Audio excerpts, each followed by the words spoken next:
EJMenswear.com. Shop Calvin Klein, Tommy Hilfiger, Farah. EJMenswear.com. Shop Razvaran, Ted Baker, Gaunt. EJMenswear.com. Shop Lyle Scott, G-Star, Superdry. Shop top brands. Shop Irish owned. Shop EJMenswear.com. How's things, folks? You're very welcome to another episode of The Changing Room. I'm delighted to say online with us is Alan Keane, fresh from the Showgrounds on Saturday evening. Alan, you were on co-commentary duty with Austin on Ocean FM. Must have been nice to be back in the Showgrounds to see a bit of live football. Oh, Mark, yeah, Jesus, it was brilliant.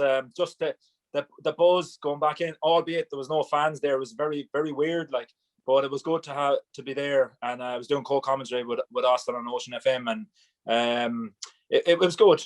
What a great game. It's just a pity the fans weren't there to witness it, but a great performance by Rovers. Absolutely superb all-round team performance. Who stood out for you maybe from the new signings, Alan, that really, I suppose, did stand out on the night? Well, new signings. Well, Johnny Kenny's obviously a new signing, and I'll talk about him. I'll talk about him in a minute. But I thought Jordan Gibson was excellent. Romeo's like a new signing, was very, very good. I thought Greg Bulger was immense in the middle of the park. When the fans aren't there, you can hear him get across. He was onto Walter the whole time. Walter was kind of getting a little bit lazy or tired or whatever, but you could hear Bulger get across your man, push, squeeze, hold. So he had that leadership skills. So I think it's vitally important that he stays fit. I'm really, really impressed with the two boys on the right. As I say, Colm Horgan, I thought, we all know how good Lewis Banks is. And I said it on the radio that we need competitions for places, because now Colm Horgan has possibly kept his position because he's done really well the last night. And you have Lewis Banks pushing him. Jordan Gibson, the two of them linked up really, really well. And all that was missing out of Jordan Gibson's game was a goal, and he almost got it in the first half by a great move involving Romeo and the little dink. Yeah, I think one thing that was very noticeable, and again with no crowds at the games, you can hear a lot more. With Greg Bulger, I did notice that he, even though he plays a deeper midfield position, he very much dictated the forward press, and he had them singing off the same hymn sheet, whether it was Gibson, Romeo, Johnny Kenny. He dictated when they went and how they went, and it was very evident to see his influence on the team, even in the early stages. And again, as you said there, with the defenders coming in, even David Cawley coming on in the second half, I think the club must be proud of the signing and the recruitment this year. I know it's early days, but again, we probably carried too many players that were injury prone last season. Is strength and depth something you see as in our favour this year? Yeah, well, I wouldn't say they have much depth, but they have is quality all round. They probably can't afford too many injuries this year. Smaller squad, but better quality. Like you look up, John Mahon and Gary Buckley striked up a great partnership. Last year, I'm sure Liam was chopping and changing because he didn't know his best back four, And Robbie McCourt, I forgot to mention him earlier. He was superb as well, But as you said there, Greg Bulger, he's talking, he's pressing, he's telling them when to press, but also he wasn't afraid to put his foot in, and he was getting on to the referee, which sometimes we've been very quiet over the last couple of years. But overall, yeah, Liam has assembled a great squad. But what I say about them is they're a team. There's not many individuals, and they're hungry. And as I said, Johnny Kinney the last night, absolutely, for a young 18-year-old leaving cert. The only downside is that pity the fans and his family weren't there to witness such a good performance, live. But bright future. Yeah, Johnny Kenny, in fairness to him, one thing I would compliment him on, he knew kind of when to get stuck in. Obviously, the defenders he was up against, they were absolute giants. He wasn't shying away from it, but very shrewd in his movement, when to get involved and when not to get involved. You must see big things from him in the future, although we do want to keep things kind of grounded, that it's hard not to get carried away, be it after one game. Yeah, and like as you said there, he had that bit about him. He came up against big 6'6" Sonny, and he wasn't afraid to hear And I was laughing, and you love that in a player because he shows his desire and his bite. And people might think, he's getting a bit cocky or something. He wasn't. That's just he's fired up for that game, and he just wants to win. And you look at he came up against Andy Boyle, who's not long ago he was over with Preston. He was in training with the Irish international team. Didn't faze Johnny. It didn't faze him one bit. he was throwing in a tackle and Chris Shields and stuff like that. It was great to see, and his movement. Like, I was just watching some of them pulling off the defender, pulling off, and he was just so good. Like, he was so overall, he can be really, really proud of his performance, and he was unlucky not to get a goal. And that strike at the end, that the goal was disallowed. Again, he created room for himself and took it on his left foot, which is weaker foot, like. I suppose some of us could be forgiven for forgetting that you had a stint with Dundalk when you came out of retirement. Yeah. A very successful period, I might add at that. How do you see what's going on at Dundalk in the minute in terms of the whole managerial situation and everything that's been said about it? Yeah, it looks a bit of a mess, to be honest with you. I don't know why they came out with a statement saying what about their managerial situation. Maybe it was to do obviously with the licensing situation, but it was evident the last night, and I paid close attention to it. Shane Keegan was out for the first 10-15 minutes in the dugout, and when things started to turn and weren't going great in Dundalk's favour, there was only one man out on the sideline, and that was Filippo. And I still think he's calling the shots, and I presume that the players know exactly who's manager. But so what happens? It's a win-win for Filippo. If Dundalk go on a bad run, they're losing games. The book obviously has to stop with Shane Keegan because he's now announced as manager. So who do you sack? Do you sack the whole lot of them that's making the decisions, the committee that's making decisions, or what? So I think they probably made a mistake coming out making a big statement of it, which there was no need. So you would say that Filippo is probably 100% picking the team. Oh, there's only definitely. It was evident the last night. He came out, as I said, Shane is obviously there for 10-15 minutes, and then he was sitting down and it was Filippo calling. He was telling them when to press, when to do, what to do. He was calling the shots, and that's just my observation the last night. And I'm sure anyone else who was at the game probably would have seen that too. And in terms of some of the Dundalk signings, obviously they're not household signings from the league, which is what we may have been used to in previous years, as that's coming from the Faroe Islands and that. How did they do? I was impressed the week before in the President's Cup with the keeper, and I was impressed again the last night with him. Pulled off a great save from Johnny Kinney one-on-one in the second half. The right back, Jergowski, I like him. I think he's good. And Sonny, I was expecting a bit more from him the last night. Now, he is new to the league. Big tower, centre half. But again, they're going to lose 2 or 3 of them now during the week through internationals. So, and the games aren't going to get called off. And their squad, they have a fairly good in-depth squad anyway, but they would be a big loss. Yeah, you still fancy them to be strong in the business end of the pitch with the likes of Junior, Pat Hubin, Mickey Duffy obviously didn't start, and McElhaney. I think before we move on, you'd have to point out, I think John Mahan's performance against Junior and against Hubin at the weekend was absolutely unreal. I would not like to go into a 50-50 tackle with John Mahan at the minute. He's looking strong as an off for Rovers this year. Yeah, he is. He's like a guy that's played the league last 10 years. He's like, I can't see no fault in him. He's brilliant. He one part of the game in particular in the second half late on, Chris Shields was breaking. Yeah, and he's made a superb tackle. Like, they were breaking and he made a superb tackle. Now, for a lad of his age to read the game like that, exceptional. And there was another one he cut out across the box, and he's just there. Anything that's involved in around the box, he's not afraid to get his head in. He's not afraid to get his leg in. And this is coming from a fella that's after coming back from a broken leg, and there's no signs. He's totally forgotten about that, and he's going to be a top player in years to come, no doubt. Yeah, and I think the one with Chris Shields in the sideline when they were breaking in the second half, he misses that by a second. It was probably a red card. He was going so hard. So it was a fantastic tackle. Moving back to Friday night, Alan, I know you were watching Shamrock Rovers and St. Patrick's Athletic. 1-1. Bit of a dull game, but the truth be told, until late on with a couple of goals. There's a lot of talk around Shamrock Rovers, obviously, with the players they've lost this year. Do you think it's going to be a case it's going to be a lot tighter this year? Are they going to struggle maybe a little bit more to break things down? Yeah, I think so.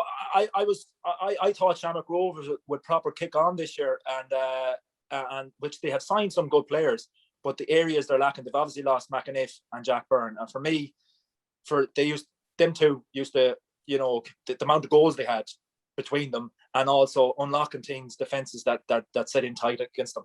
And I'm just worried for them in that sense. In there, they have a good squad. Don't get me wrong; they're still title favourites. But in the middle of the park, I think teams won't fear them now. You know, you've McCann, Ronan Finn, both in their mid-30s. And then you have Mandrew, who's blows hot and cold. And unless he gets I don't know, he needs to just, it's a hard one with him, you know. The other side of it is, look at all around them. They're big physical lads. They have, you know, again, strikers. Greener scored the last night. Yeah. Is Greener an out-and-out striker? He's played well for them last year. He's come on, a great header again the last night. Rory Gaffney, still haven't seen the best of him yet back in the league, but I don't think teams will fear them as much as they did last year. Yeah, and from a St. Patrick point of view, obviously they brought a couple of players in, a couple of more old teammates of yours, John Mountney and a few. How do you see them going in terms of breaking into that pack this year? Yeah, I thought they started off really well the last night. They passed the ball, albeit they had a lot of possession in their own half, and I think it's probably gelling together and stuff. I think what they're missing is, and I know Ronan Coughlin's there. I'm not sure Ronan Coughlin will get double figures for the year. I think they're missing someone for that 12 to 15 goals a year, and like a Christy Fagan, someone like that. I think they're missing that. But he's assembled a great squad. He's assembled a squad of winners. The keeper looks very good from Liverpool. You know, you have Paddy Barrett, league winner, multiple league winner with Dundalk, same as John Mountney. You know, you have Robbie Benson. We know what Ronan Coughlin's like. He's assembled a great squad, and I think Pats will be pushing. They'll be looking to get into the top three this year, and I'd say the pressure will be on Stevie if they don't get that. Is there one thing you've noticed maybe in the last year or two, Keno? I don't know, like going back over the last few years, you've always had maybe 4 or 5 really goal scorers in the league that were hitting big numbers each year. I look around and I just don't see it. Obviously, we brought in Junior last year. Obviously, he scored the goals at Derry. Didn't quite happen for him. It probably has to happen for him at Dundalk. Ronan Coughlin's not an out-and-out goal scorer. You spoke about Aaron Green there. He's probably not an out-and-out goal scorer. Pat Hoban would probably be the standout one. There's probably a lack of out-and-out goal scorers in the league at the minute compared to previous years. Oh, definitely. You look, you probably David McMillan, another one, and they're both at Dundalk, and they're not going to play together, and that's just the way it is. But as you said, you look back in the times at Gary Twigg, Danny Norths, Mark Quigley's. You know, you had Christy Fagans. These lads, week in, week out, Rory Patterson. You had all these lads going, and as you said, it's a bit of a lack of that kind of player within the league in the last couple of years. You know, they're hard come by, and that's why teams that any team that has an out and out striker and that scores the 20 odd goals a year, that's why they'll always be up near the top, because they're hard come by, and I don't know where they are, whether they want to stay in England or something like that. But I'm sure in a couple of years they'll probably, like, we're hoping Johnny Kenny turns into one of them, and I've no doubt that if he continues playing the way he is, the league won't hold on to him, and that's, you know. And I know Johnny's a homeboy and all that kind of stuff. He likes to his home comforts and stuff. But at the end of the day, if a good offer comes in, which if he keeps doing what he's doing, he could be the next out and out striker, you know. Yeah, it's the way it's gone in the league, I suppose, over the last few years. With the other results, Alan, I think any man who got an accumulator up on the first day was probably a very rich man. Drogheda beaten Waterford, Longford beaten Derry, and Finn Harps beaten Bowes. Maybe just starting with Drogheda and Waterford. A lot of people probably feared for Drogheda at the start of the season, but a great opening result for them. Yeah, no, I didn't fear. I don't fear for Drogheda at all. I think they'll be all right this year. I think Tim Clancy's assembled an okay enough squad. He's a squad of players that probably need to prove themselves. You know, Ronan Murray, Denny Corcoran's back in there. Probably fell off the radar a little bit for the last couple of years. And then you've signed league winners like Dane Massey, and he has a good mix of other young kids that he's kept faith with. But I think I fancied them. I backed them to win on Friday night. I don't think Waterford. I think Waterford are going to struggle this year because they have a lot of loanies and a lot of younger kids. So I fancied them.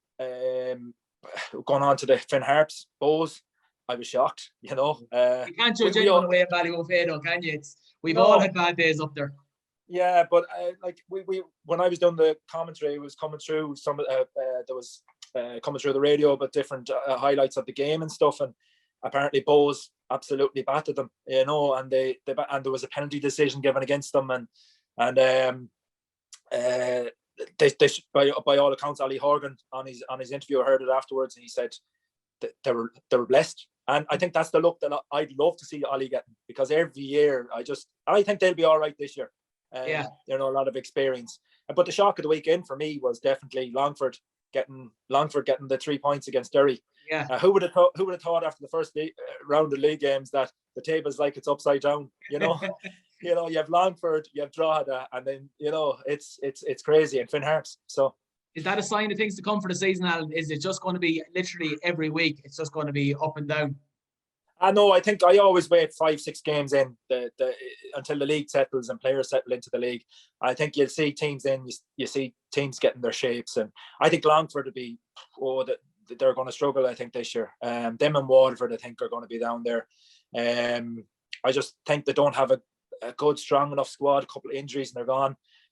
So it's going to be interesting. But as I said, 5 or 6 games in, that's when you start seeing whether teams are going to be a challenge or not. Okay, we're just going to quickly, maybe towards the end, scan through next week's fixtures. But just before we do, Alan, there's one thing I wanted to maybe touch on. There was a lot of controversy over a couple of refereeing decisions over the weekend, most notably the game in Tala on Friday, and then obviously the Sligo Rovers one on Saturday. I think the Sligo Rovers one looks like just a massive error, a stupid mistake. It's all I can say about it. The one in the game in Tala on Friday night, it seemed to be a bit soft, if you ask me. That would worry me nearly more than the mistake that cost us in the Showgrounds. What was your overall take on the weekend's refereeing decisions? Look, I don't want to take away from live football being back and some great games and great results, but and speak about referees, because it's just frustrating year in, year out. In fairness to Neil Doyle, looking at the game last night, I thought he done all right. The first booking was on the 76th minute. Okay. And there was a few hefty challenges gone in. There was a few things, and he did try and let the game flow. The offside, never offside. And I knew, like when Johnny Kenny hit that, people were trying to say it was Dave Cawley was offside. There was no way he was offside. And which I look back and I seen it wasn't. I don't know where he's got the offside, but I can't blame Neil Doyle. It was the linesman. The linesman put it up. I think he got a bit of pressure from the Dundalk players who shouted offside. And I think the line-up maybe just took the eye off the ball a little second, and it looked like Mark Byrne might have thing. But clear goal, and it should have been. Then you look back on Friday night, Shamrock Rovers and Pats. Jesus, the referee killed the game. Absolutely killed the game. Live on TV, let the game flow. A Dublin derby, and he gives the first booking in 5 minutes. 5 minutes to Sean Gannon. That wasn't even a booking. So he sets the tempo. The players set, or the ref then sets the tone for the rest of the game. And as I put out a tweet, it was like 2,000 frees in the first 45 minutes of football. Like it was crazy. And I think he booked someone after the game, and he gave a free after the game as well, I think. Yeah, and that's not what anyone wants to see. Yeah, it's just the standard of refereeing. Like, in fairness, there was 21 cards across all games. So, which there was no sending off. So look, they are assessed too. Referees are assessed. So we don't know their memo. They might be told any little thing, and we see it week in, week out in the Premiership now. It's getting beyond a kind of a joke. The little, a little touch and it's a free. Or anyway, I don't know how you tackle with your studs down. I think if I was playing now, I'd be sent off every second week. But you don't want our league to lose that kind of aggressive charm, Alan. You see, as you said, in the Premiership, and it's a lost art. I mean, if that was to creep in over here, probably John Mahon's tackles on Saturday will be eradicated from the game. Yeah, that's it. It'll become nearly a non-contact sport, because you need that. And like when the fans are back, that tackle John Mahon done would have got everyone off their feet, would have given everyone a lift, And you see, there hasn't been, unless it's a really, really nasty challenge. You go back to the President's Cup final. Your man Sonny got sent off. Now, the rules of the game states you leave the ground. But it was a great tackle. And that's, it was a great tackle, but the rules of the game states it's a sending off. So the referees are follow the protocol, and there is an assessor at every game. So they're under pressure. And if they don't perform to the memo, they're demoted the following week. So it is a difficult one. But, we're lacking a few top-class referees in the league, I think. I know I won't ask you to name names, but was there ever a period in your career when you were with Sligo Rovers and you were going into a game and you seen who was appointed referee and you thought, we're not going to get anything off them here today? I know there's a lot made of referees from different parts of the country or whatever, but was that ever your factor in the career? Oh, a good few times, yeah. And you knew, and there were certain referees you could talk to, and you talk through the game, or you'd be saying something, and they'd tell you, "F off," "F off, go back there," and you'd have a crack with it. So you don't mind, but it's the referees that ignore you, and they have a bit of power, and they just flash the cards. But yeah, there was definitely a couple of referees we went into games, and we knew we were playing against the ref as well. Like, and I won't name names, but there was 2 or 3 of them, yeah. We read between the lines, Keno. Yeah. So just before we finish up, I actually feel bad having asked you to pick results for the fixtures ahead this week, because you had seen the results last weekend. As you said, it takes 5 or 6 weeks, so we won't hold you accountable for anyone who wants to bet. Are you trying to get me to take over Wes's spot? Jesus Christ! I won't put anyone in that position. So whatever Wes picks, I'll do the opposite. I'll just do the opposite. Bowes Longford. I can only see Bowes being hurt from the defeat. I think it could be an easy 3-4-0 win for Bohemians. Okay. Derry and Shams. It's in Derry as well. Yeah. Derry hadn't a great result, but I can see maybe a draw here. Okay. Dundalk at home to Hearts. It's going to be a difficult one for Dundalk. Like, seeing them the last night, they didn't look very impressive. So, and Finn Harps are going to just sit in. I go for a draw again on that one. Okay. Pats and Drogheda. I think Pats will have too much for Drogheda. Okay. It's in Intercore, isn't it? So yeah. I think that the experience. I think Pats will win by the odd goal. I think. Okay. Waterford and Rovers. Yeah, if Rovers perform the way they performed the last night, or even anywhere like it, and it's live on RTE, which I hope that they put on the performance that they put on, and I can see 2-3-0 win. Well, that's absolutely unbelievable. Alan Keane, thank you very much for joining us on the changing room today, and we will get you back on in the next couple of weeks. No worries, Mark. Thanks for having me. Cheers, Keno. See ya. EJMenswear.com. Shop Calvin Klein, Tommy Hilfiger, Farah. EJMenswear.com. Shop Ralph Lauren, Ted Baker, Gaunt. EJMenswear.com. Shop Lyle and Scott, G-Star, Superdry. Shop top brands. Shop Irish owned. Shop EJMenswear.com.